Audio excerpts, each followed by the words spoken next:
Olá, senhores!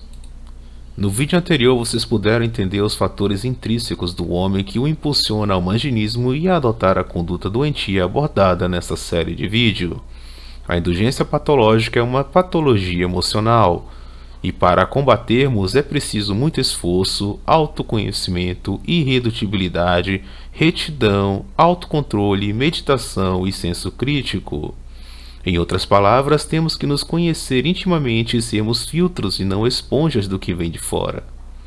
Nesta terceira parte, vocês entenderão os fatores extrínsecos que contribuem para desenvolvermos tal patologia, que são as causas socioculturais, e também entenderão por que os tradicionalistas são inimigos e traidores do próprio gênero. Existe um provérbio oriental que diz assim: homens fortes criam tempos fáceis, e tempos fáceis geram homens fracos, mas homens fracos criam tempos difíceis, e tempos difíceis geram homens fortes. Esse provérbio é uma lição histórica que você, inscrito deste canal, deve guardar no íntimo, pois ele explica o motivo de muitas coisas estarem acontecendo hoje em dia. Agora ajeite-se para que você fique bem confortável, pois faremos uma viagem no tempo e iremos especificamente ao século XII. Chegamos ao século XII e podemos observar o surgimento de um movimento artístico conhecido como amor cortês. Por causa do multiculturalismo da época, foi introduzida uma prática árabe que nada mais era do que uma espécie de culto ao feminino, que, aliada aos cortejos aristocráticos e ao marianismo, que elevava o status do ser de luz da época ao status de santa, e é por isso, senhores, que muitos seres de luz ainda, hoje em dia, se consideram deusas. Tais coisas moldaram aquela sociedade e esse costume chegou ao código militar da época, dando origem ao cavaleirismo. Talvez vocês estejam se perguntando como o amor cortês chegou ao militarismo. Senhores, vocês lembram que eu disse que os seres de luz se sentiam oprimidos no patriarcado, mesmo a responsabilidade deles sendo apenas respeitar o marido e serem virtuosos? Isso era porque o poder manipulativo dos seres de luz era de alcance bem menor, e eles queriam mais liberdade para cometer a infidelidade genética. E o que contribuía para essa insatisfação deles eram os fatores socioculturais da época. Então veio a queda do Império Romano e com ela a queda do patriarcado. E é claro que nossas espertinhas não iam ficar quietas. E que atitude elas passaram a tomar para deixar as coisas do jeito que elas queriam? O shame, um dos jogos emocionais femininos mais antigos, e foi utilizando tal jogo que o militarismo foi contaminado pelo amor cortês. E como tudo isso começou? Bom, tudo começa quando o ser de luz louco e poderoso chamado Leonor de Aquitânia decide iniciar uma revolução cultural que dura até os dias de hoje. Este ser de luz começou influenciando escritores, trovadores, peças artísticas e etc. E, juntamente com Marie de Champagne, sua filha, presidia o Tribunal do Amor, uma espécie de vara da família da época. Os cavaleiros eram os homens mais ricos e famosos da época, e quando eles eram acusados de alguma atitude indisciplinar, que em muitos casos era o tal do machismo e da masculinidade tóxica, passavam pelo envergonhamento público para que servisse de exemplo e usados como motivo para uma reformulação cultural no comportamento dos homens. Então, Marie de Champagne reuniu toda a aristocracia da época para alinhar com eles como deveria ser a etiqueta dos homens e das mulheres. Ou seja, já presenciamos aqui a tentativa de domar os homens. A caça passou a ser vista como um comportamento grosseiro e foi substituída pelos jogos de cavalaria. Esse foi o início da desconstrução masculina. O instinto masculino que matou a fome de muitos seres de luz agora era visto como algo grosseiro e deveria ser domado. Mas Marie de Champagne ainda não estava satisfeita. Ela queria que os homens reconhecessem suas falhas e se desculpassem do feminino, ou seja, o famoso desculpa por ser homem.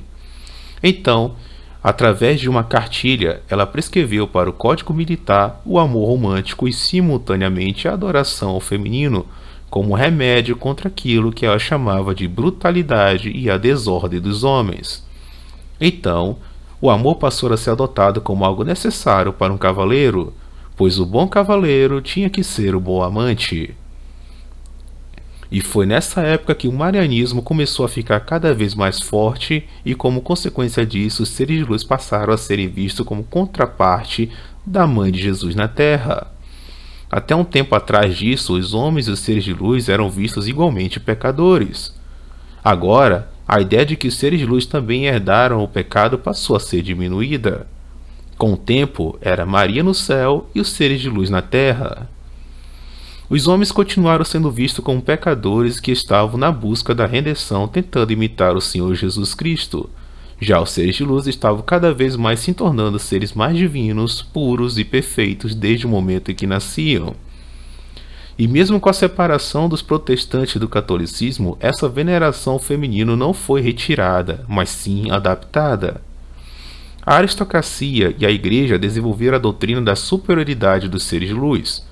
O culto da Virgem Maria e o culto da cavalaria cresceram juntos e caminhavam lado a lado, e passou a surgir o culto à dama, que foi uma invenção da aristocracia medieval. No cavalheirismo, a adoração romântica ao feminino era tão importante quanto a qualidade da adoração de um cavaleiro a Deus. Agora, os seres de luz tinham a faca e o queijo nas mãos para usufruírem dos homens que agora eram seus escravos emocionais. Os homens então faziam atos heróicos, conquistavam riquezas, iam para guerras e etc. Tudo para não perder a aprovação de suas damas e perder o acesso ao aparelho reprodutor delas. Esse comportamento se mantém na maioria dos homens até hoje, como por exemplo, lutar até a morte por sua dama, escrever cartas de amor na linha de frente, uma foto amassada de sua amada em algum bolso de seu uniforme e etc. É possível vermos que o que era pela sua nação ou pelo rei passou a ser pelos seres de luz. Podemos ver isso também em filmes, animes, etc., onde temos sempre heróis se lascando e ou fazendo atrocidades por sua dama. Agora que vocês têm esse breve conhecimento histórico, vou diferenciar os objetivos da religião do Ocidente e do tradicionalismo. A religião do Ocidente tem como base a inferioridade dos seres de luz, e por isso ela quer diminuir e emascular os homens para assim deixá-los inferiores e domá-los. Mas há muitas adeptas da religião do Ocidente que pregam até a tortura e o extermínio dos homens. Já o tradicionalismo trata-se de endeusar os seres de luz, colocando-os como superiores e santos, e que os homens não são dignos nem de se humilhar por esses seres divinos, e ainda adiciona que os homens têm a obrigação de dar seus bens e a sua vida aos seres de luz. A religião do Ocidente surgiu por conta do cavalheirismo, e ela não se mantém sem ele. Por isso há um constante ataque contra os homens despertos, pois eles estão deixando de ser influenciados pelo amor cortês e automaticamente evitando de se tornar escravos emocionais de vossas digníssimas. O cavalheirismo não chega nem perto do virtus da Roma antiga, que carrega conotações de valor, masculinidade, excelência, coragem, caráter, percebidos como força masculina, e da ética da virtude grega, que enfatiza virtudes da mente, caráter e senso de honestidade. Antes da Idade Média, os casais não se declaravam publicamente, pois tal atitude em público seria, digamos, suspeita. O que faz sentido, já que se você ama sua esposa e ela também te ama, então que vocês falem isso entre vocês e provem um para o outro com suas atitudes além de suas palavras. Não precisa de terceiros ficarem sabendo disso. Já na época do cavalheirismo, era obrigação do homem fazer declarações extravagantes, homenagear as pseudo-deusas nas praças e nos jogos de cavalaria, promover eventos românticos, luxuosos, etc., na tentativa de emascular o homem e deixá-lo cada vez mais dependente emocionalmente dos seres de luz. Nós podemos ver essas coisas acontecerem com frequência hoje em dia. Se vocês forem a um site que hospeda vídeo, vocês verão vários vídeos de homens se declarando para a amada deles, muitos tomando fora e sendo humilhados, homens permitindo que suas digníssimas apareçam em seus vídeos e em muitos casos deixam que elas os envergonhem na frente de sua audiência. Quotes masculinos dizendo que o homem só é útil para a sociedade se este for casado e etc. Hoje é aceito que o ser de luz bata, humilhe, ameace e envergonhe um homem publicamente, enquanto ele deve tratá-la como uma deusa rara. Senhores, Prestem atenção à citação que a escritora pró-religião do Ocidente, Modesta Pozzo, fez em 1590. Ela escreveu o seguinte: não vemos que a tarefa dos homens é sair para trabalhar e se desgastar tentando acumular riquezas como se fossem nossos mordomos, para que possamos permanecer em casa como governanta, dirigindo sua propriedade e aproveitando os lucros de seus trabalhos? Isso, se você gosta, é a razão pela qual os homens são naturalmente mais fortes e mais robustos do que nós. Eles precisam ser, para que possam suportar o trabalho duro em nosso serviço. Agora peço novamente a atenção dos senhores para outra citação feita em dezembro de 2018 pela então ministra Damares Regina Alves. Ela disse o seguinte: hoje, a mulher tem estado muito fora de casa. Costuma brincar como eu gostaria de estar em casa toda tarde, numa rede, e meu marido ralando muito, muito para me sustentar e me encher de joias e presentes. Esse seria o padrão ideal da sociedade.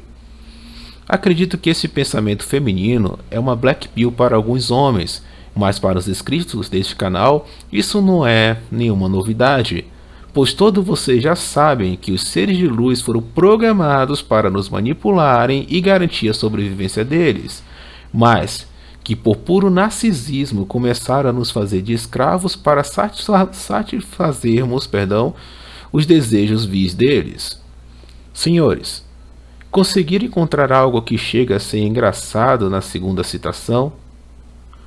O padrão social que Sua Excelência disse que seria ideal para a sociedade nada mais é do que algo tão odiado pela religião do Ocidente: o patriarcado, onde nós homens íamos para a guerra, respondíamos à sociedade e tínhamos inúmeras obrigações, enquanto nossas digníssimas eram oprimidas, no conforto de uma casa, agindo como uma governanta e usufruindo de tudo que os homens conseguiam com muito suor, e a única obrigação delas era serem virtuosas e respeitarem seus maridos.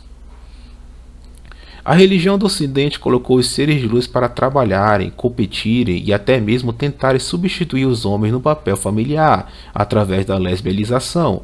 Mas como elas não conseguem fazer isso naturalmente por causa principalmente de fatores biológicos, a religião do Ocidente cria cada vez mais políticas públicas para criar vantagens artificiais para os seres de luz. E junto com essa religião, o tradicionalismo também cria oportunidade de trabalho para os seres de luz e ainda diz que o dinheiro do ser de luz é dele e o dinheiro do marido também é do ser de luz, pois isto, para o tradicionalismo, é a característica de um homem de verdade, e o que seria o sacrifício em prol da dama. Eu vejo muitos camaradas procurando seres de luz tradicionais para relacionamento sério, porque eles acreditam que esses seres de luz são diferenciados, mas a verdade é que os seres de luz tradicionais não se diferenciam muito das adeptas da religião do Ocidente. No meu ponto de vista, as tradicionalistas são bem piores.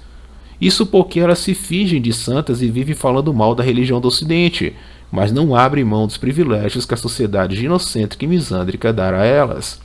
Já as adeptas da religião do Ocidente se mostram como são logo de cara, através de características físicas e ou do ódio ao masculino. As tradicionalistas também sentem prazer no sacrifício masculino e na veneração deles por elas, ou seja, elas também carregam a mácula doentia que a religião do Ocidente carrega. Voltando a falar do Tribunal do Amor, ou melhor, Tribunal do Ódio ao Masculino, que em teoria seria algo para ajudar a resolver problemas matrimoniais, mas acabou se mostrando ser como toda a vara da família é, a vara da mulher acertando as nádegas dos homens. Esse tribunal é vergonhável e punia os homens por não tratar as pseudo-deusas raras como seres divinos. Para os senhores terem uma noção, esse tribunal era composto somente por seres de luz, por isso era conhecido como a Corte das Damas. Esse tribunal usava panfletos com repúdio ao macho tóxico. Ser cavaleiro era uma honra, um status muito elevado naquela sociedade. Esse status era conseguido com muito sacrifício e dedicação, que poderia ser totalmente destruído por uma falsa acusação com seu nome em um panfleto. A palavra do ser de luz valia muito mais do que a de um cavaleiro. Qualquer semelhança com os dias atuais não é mera coincidência. E não parava só por aí, pois também tinha perda de bens, propriedades, títulos. Como um todo, era um horror. Para finalizar esse vídeo, tenho a seguinte reflexão. No patriarcado, o homem respondia à sociedade e estava sujeito às regras que ele mesmo criou. Já sua esposa estava sobre a responsabilidade do marido, e tinha seus baixos instintos contidos por ele, pelo menos em boa parte do tempo. Quando houve a inversão de papéis no tradicionalismo, os seres de luz perderam os freios. É por isso que é raro encontrarmos seres de luz que realmente tenham valores espirituais, que façam conclusões lógicas e que tenham condutas morais bem estabelecidas. Isso tudo é porque os seres de luz sempre receberam todas as benécias gratuitamente, e nas civilizações antigas só era esperado que eles respeitassem seus maridos e fossem castos e modestos. A indulgência patológica dos homens tirou tudo o que impedia os seres de luz de se entregar aos seus desejos mais narcisistas, baixos, e ainda possibilitou que os homens fossem vítimas de atitudes perversas feitas por tais seres divinos. E isso, senhores, está consolidado há mais de 800 anos. A cultura misândrica está praticamente enraizada no homem moderno, que tem a mentalidade tradicionalista. Para onde você olhar, você verá o ginocentrismo. Não tem para onde correr. A melhor solução para que você não seja destruído por esse sistema misândrico é seguir o seu próprio caminho, sem entrar em relacionamentos sérios e tomar todo o cuidado possível. Se você for casado, procure se informar mais sobre as leis misândricas e nunca se dê ao luxo de ser ingênuo. E sempre esteja preparado para dizer adeus. Eu tenho certeza de que se um cidadão da Roma antiga visse as coisas como estão hoje, ele iria preferir enfrentar os bárbaros germânicos a se submeter a uma sociedade ginocêntrica e misândrica e realizar todos os desejos mais baixos dos seres de luz para assim ser considerado um homem de verdade. E então, senhores, gostaram do conteúdo de hoje? Se gostaram, não deixe de se inscrever no canal, curta e compartilhe com pessoas de mente aberta. E até a próxima!